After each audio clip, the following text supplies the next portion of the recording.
माननीय अध्यक्ष जी,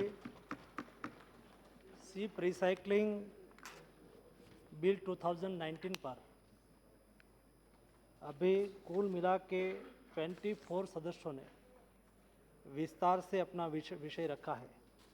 उसमें EB Eden ji, Bharti Shiyal ji, Pratima Mondal ji, Shrirang Appa ji, A Samantha ji, Supriya Sule ji, Kaushalendra Kumar ji, Talari Rangaiah ji, Kothapi Reddy ji, Kunwar Danish Ali ji, Poonam Maadam ji, Arvind Sawant ji, Sharmistha Sethi ji, doctor K वीरो स्वामी जी, मनोज कोटक जी, वेंकटेश जी, राम मोहन नायडू जी, हनुमान बेनीवाल जी, NK प्रेमचंद्रन जी, जगदम्बिका पाल जी, रितेश पांडे जी, किरीट सोलंकी जी और लास्ट में अधिरंजन चौधरी जी ने विस्तार से चर्चा में भाग लिया है। माननीय अध्यक्ष जी, मैं आपके माध्यम से ये बताना चाहता हूँ कि ज़्यादातर सदस्यों ने ये बिल को सपोर्ट किया है, कई सदस्यों ने सुझाव भी किया है और कई सदस्यों ने, केवल एक सदस्य ने उसके पर अभी लाने की जल्दबाजी की है, उसको विस्तार से चर्चा करके लाना चाहिए, ऐसा कहा है।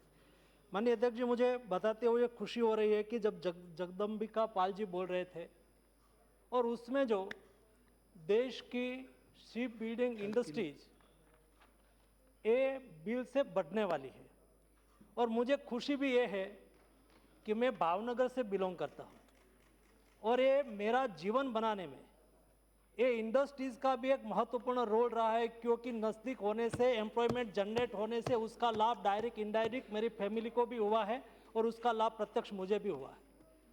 और दूसरा, मैं एक घटना का भी साक्षी हूँ। यहाँ क्लेमेचो और ब्लू लेडी शिप का उल्लेख किया गया।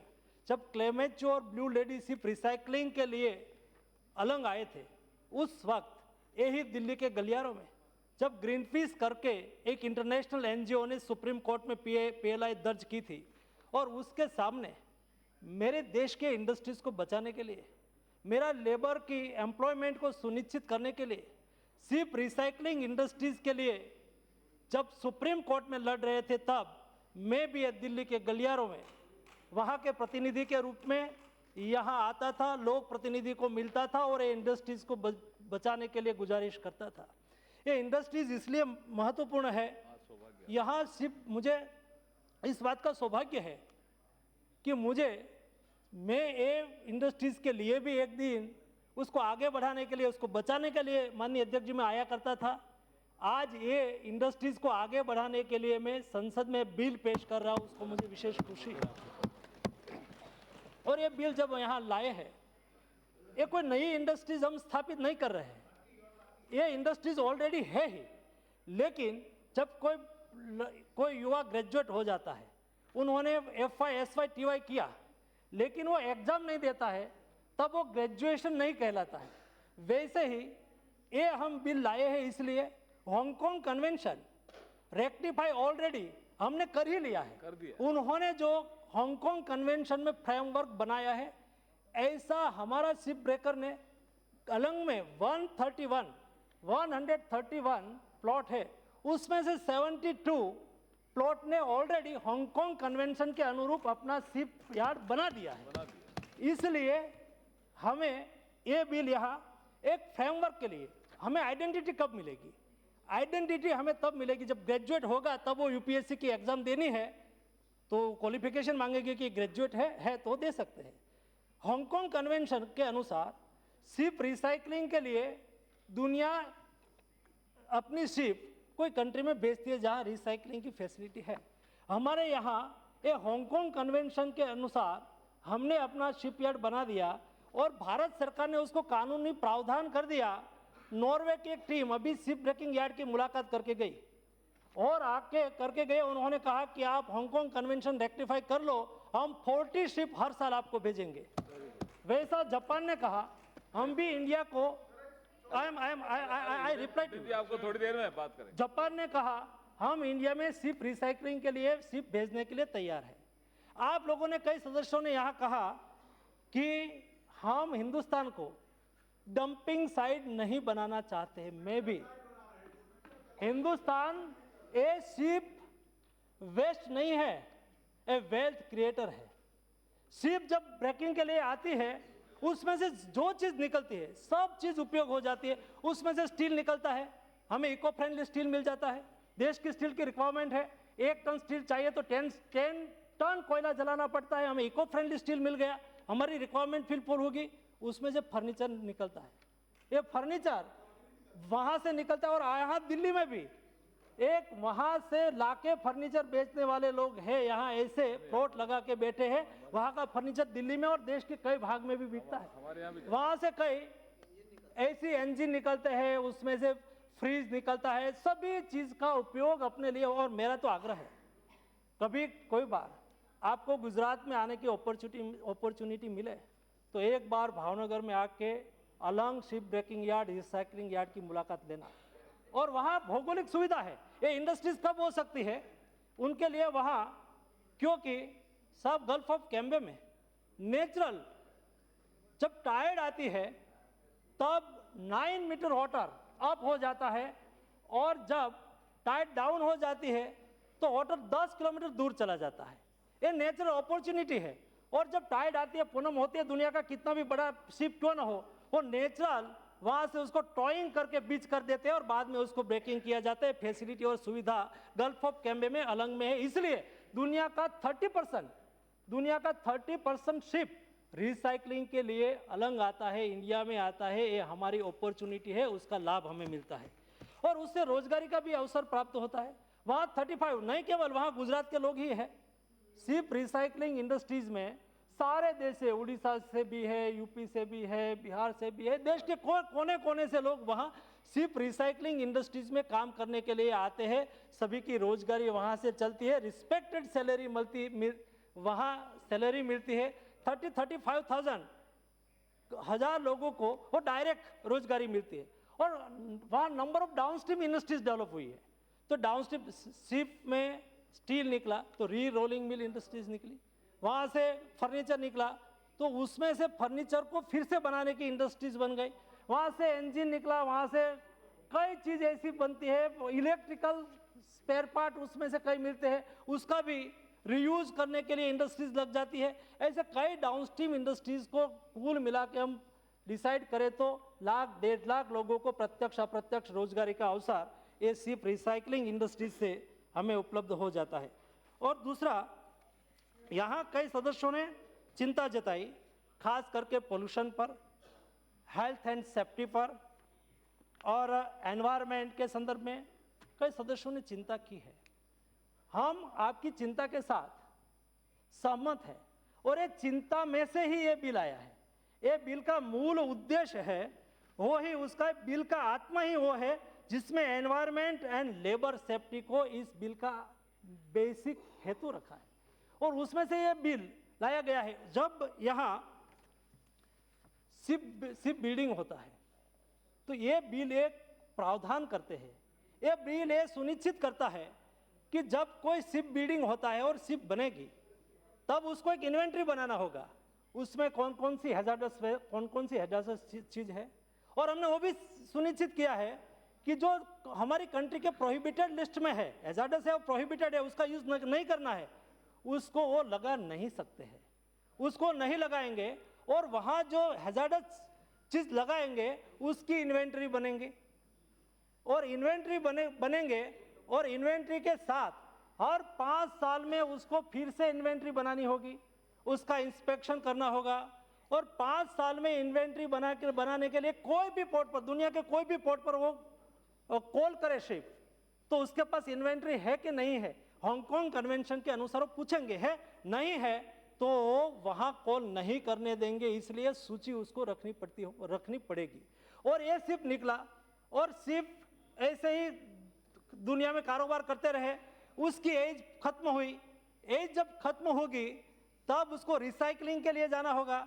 रिसाइकलिंग के लिए जाना है तब जो देश, जिस देश का फ्लैग ये शिप करते हैं उसके पास से उसको सर्टिफिकेट लेना है, इन्वेंट्री सर्टिफिकेट लेके, इन्वेंट्री लेके जहां रिसाइकलिंग के लिए जाना है वहां उसको बताना है कि हम वो पहले से ही कॉल करेंगे कि हम ये शिप यहाँ ब्रेकिंग के लिए आ रहा है, हमारे पास इतना इतना हैजार्डस वेस्ट है, उसकी इन्वेंटरी है, वो सिर्फ रिसाइकलर को दे देंगे और रिसाइकलिंग यार्ड है उसको दे देंगे, जो वहाँ कॉम्पिटेंट अथॉरिटी है उसको दे देंगे, वो उसको जाके सिर्फ दूर पानी में है वहाँ जाके एग्जामिन करेंगे।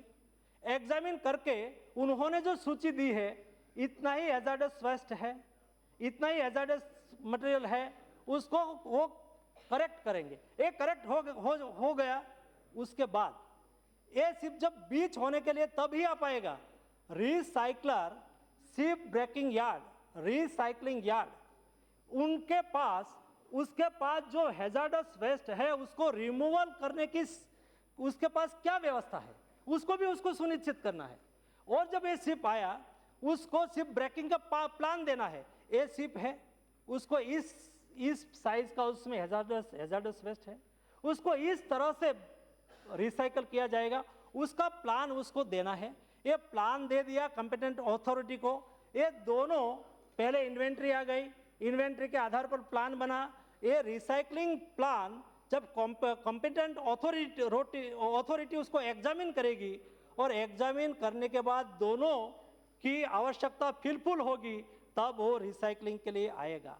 रिसाइकलिंग के लिए आए तब उसमें से जो हैजार्डस वेस्ट निकला, उसकी रिसाइकलिंग सिस्टम उसको हैजार्डस वेस्ट रिमूवल कैसे करना है, जिस तरह से उसको हैजार्डस वेस्ट रिमूवल करना है उस तरह से ही उन्होंने किया कि नहीं किया, वो भी सुनिश्चित करना है।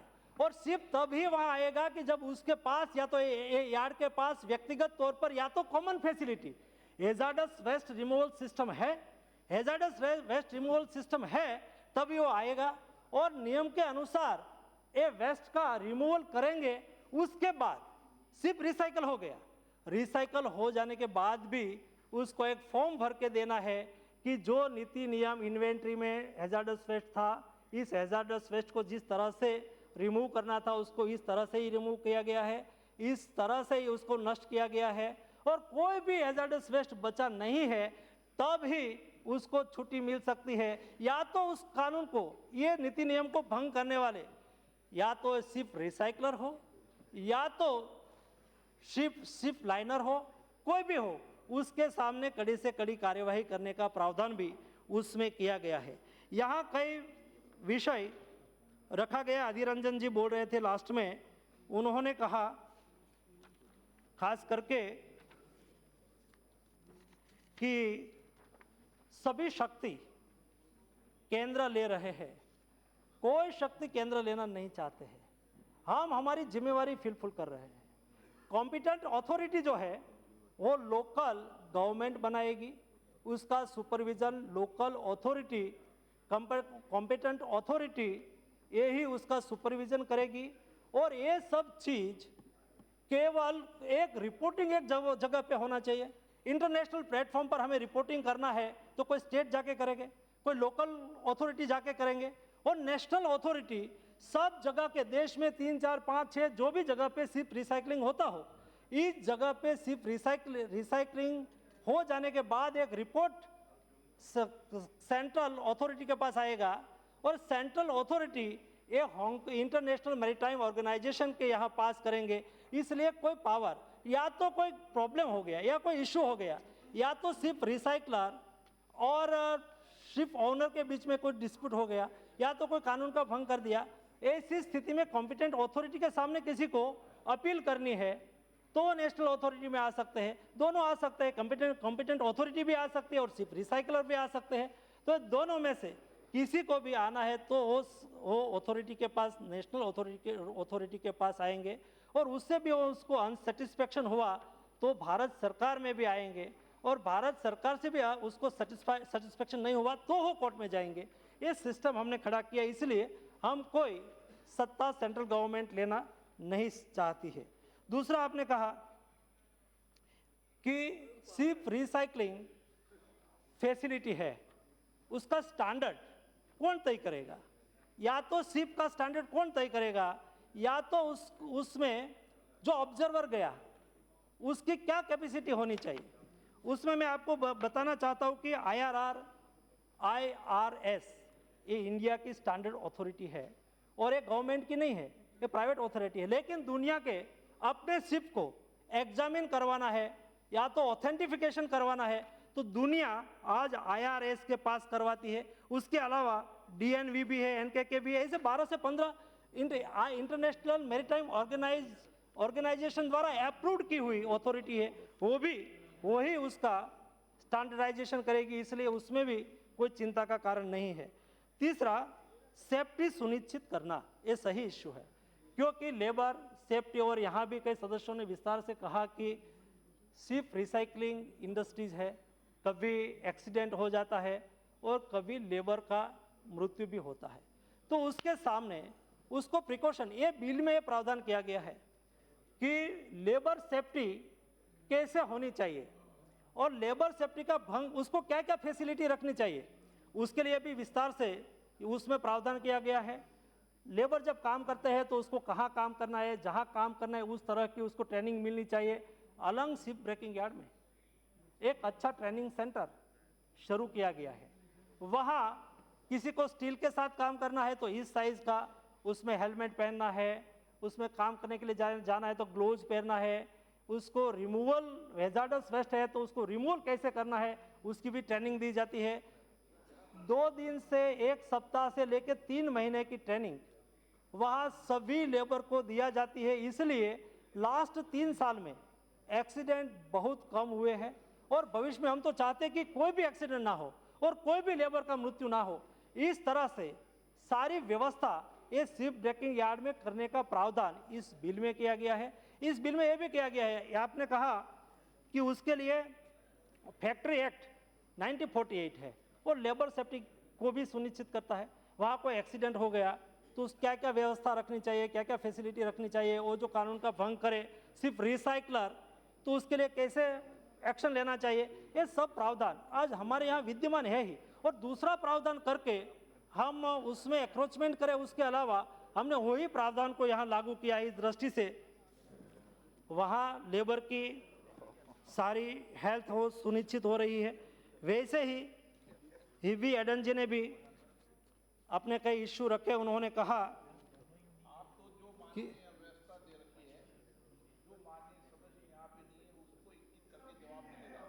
एक बार व्यवस्था दे दी। उन्होंने कहा कि वहाँ समुद्र में जीव जंतु होता है और हैजार्डस वेस्ट से जीव जंतु को नुकसान होगा, जीव जंतु को नुकसान ना हो। समुद्र इसलिए समुद्र में वनस्पति हो उसको भी नुकसान ना हो, कभी ऑयल स्पिल हो गया तो उसको भी सॉल्यूशन कैसे निकाला जाए, मतलब हैजार्डस वेस्ट और एनवायरनमेंट फ्रेंडली, एनवायरनमेंट साउंड करने के लिए ही हम बिल लाए हैं। इसलिए सभी पहलू का हमने यहाँ ध्यान रखा है, जैसे कि कभी ऐसी स्थिति निर्माण ना हो जाए कि जिस स्थिति से हमें सहना पड़े या तो हमारी इंडस्ट्रीज को नुकसान हो, और इसलिए नुकसान ना हो इसलिए हमने ये इनिशिएटिव लिया है। भारती बहन ने भी विस्तार से विषय रखा है। भारती बहन ने एक विषय कहा कि हमारे यहाँ हॉस्पिटल की सुविधा अच्छी तरह से आज हॉस्पिटल है भी, लेकिन भी लेबर के लिए कोई भी कमी नहीं रखी जाएगी। आवश्यकता होगी तो उसमें और भी एक्सटेंशन करेंगे, उसके लिए पैसे की आवश्यकता होगी तो भारत सरकार की ओर से आवश्यकता होगी तो भी हम सपोर्ट करेंगे। इसलिए वहाँ कोई लेबर के हेल्थ के संदर्भ में कोई भी इश्यू ना रहे, उसके संदर्भ में भी हमने एक्शन लिया है। गुजरात से हमारे पूनम बहन ने भी अपनी बात की, वो जामनगर लोकसभा क्षेत्र से आती है, तो जामनगर में एक सचाना करके एक छोटा सा शिप ब्रेकिंग यार्ड अभी बना है और एनवायरमेंटल इश्यू के वजह से उसको अभी वो ऑपरेशनल नहीं हो पाया है, लेकिन वो भी एक ऐसी नेचुरल पोजीशन है उसकी भी, वहाँ भी फ्रंट तक डायरेक्ट शिप बीच हो सकता है और उसमें सब अभी एनवायरमेंट इशू है उसको सोल्व करने के लिए भारत सरकार की ओर से हम भी सहयोग कर रहे हैं और वो सोल्व हो जाएगा और वहाँ भी शिप ब्रेकिंग शुरू हो जाएगा। अरविंद जी ने भी विस्तार से बात रखी है। अरविंद जी, आपने कहा कई विषय तो अभी डिसीजन में बाकी है, लेकिन शिपिंग सेक्टर में बहुत कुछ कर रहे हैं। मुंबई में अभी हमें आपके यहाँ बहुत रोड कंजेस्टेड हो रहा है, ट्रैफिक का बहुत प्रॉब्लम है, ट्रैफिक का सॉल्यूशन भी हम वाटरवेज से निकालना चाहते हैं। नई मुंबई से मुंबई पोर्ट से नई मुंबई तक, थाने तक, वसाई तक और कल्याणी तक हम इंडियन वाटरवे शुरू करने के लिए अभी तैयारी कर रहे हैं। आपका सहयोग की आवश्यकता होगी, आपका सहयोग मिलेगा, उसमें मैं अपेक्षा करता हूँ। दूसरा, आपने कहा जो मुंबई पोर्ट है, अभी उसमें दो चीज़ है अरविंद जी। मुंबई पोर्ट कंजस्टेड हो गया है, वहाँ ड्रेजिंग हम इसलिए नहीं कर रहे हैं क्योंकि वहाँ कार्गो मूवमेंट करना मुश्किल हो जाता है, क्योंकि अंदर आ गया है। लेकिन सारा ईस्ट मुंबई एक पोर्ट की प्रॉपर्टी है, उसको एक विशेष रूप में एक वर्ल्ड क्लास दुनिया में कभी ना हो ऐसा एक प्लान हमने बनाया है स्मार्ट सिटी का। भविष्य में वो भी बनाने के लिए हम आगे बढ़ रहे हैं, उसमें भी हमें आपका सहयोग की आवश्यकता होगी। और एकदम जय श्री राम करके वो उनको पूछो। हमारे दानिश अली जी ने बीएसपी से विषय रखा कि आप नहीं है, चलो छोड़ो, लेकिन मैं आश्वस्त कर देता हूँ सदन बोल के चले जाते हैं।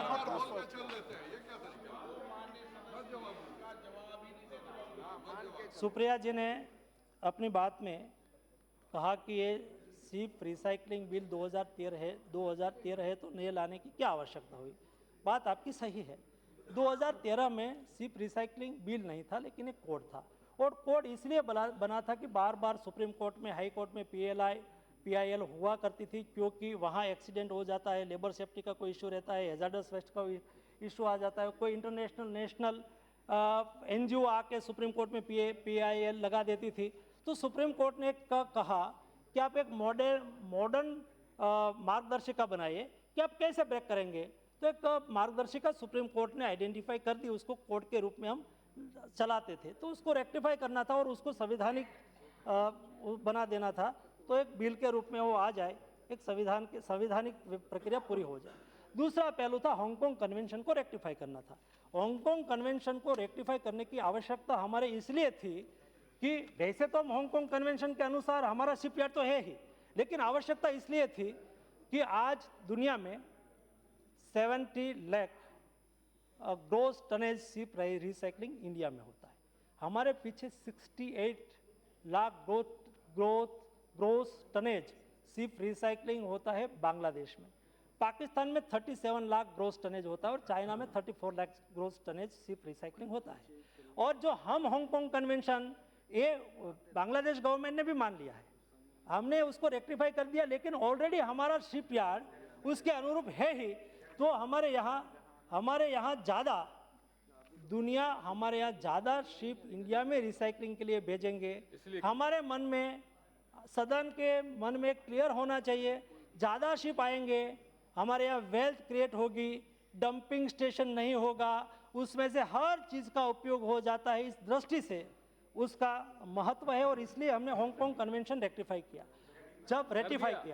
और जैसा आपने बताया था, एक सदस्य ने कहा था कि हांगकांग कन्वेंशन आप रेटिफाई कर लेंगे तो देश को नुकसान हो जाएगा और बांग्लादेश और ये सब लोग हैं उसको फ़ायदा नहीं होगा, फ़ायदा हमें ही होगा। ये रेटिफाई करने से उसका लाभ इंडिया में ज़्यादा से ज़्यादा शिप आने से होगा और उससे हमारी इकोनॉमी में भी, हमारा देश की रिक्वायरमेंट का 10% स्टील वहाँ से मिलता है, ये हमारे लिए बहुत महत्वपूर्ण है। इसके अलावा सभी सदस्यों ने अपना सुझाव रखा है। सभी सदस्यों ने विस्तार से अपना सुझाव दिया है, सुझाव मैंने विस्तार से सुना है और कई सुझाव ऐसा भी है जो हम उसमें नियम बनाएंगे, तब हम उसको रूल्स बनाएंगे, तब उसको इनकॉर्पोरेट कर देंगे और सब लोगों ने सहयोग किया, इसलिए मैं सबका आभारी हूँ। और मैं अपेक्षा करता हूँ कि जैसे आप सब लोगों ने बिल में एक हेल्दी डिस्कशन किया है, वैसे ही सर्वानुमति से ये बिल पास करें और देश के विकास में सहयोगी हो।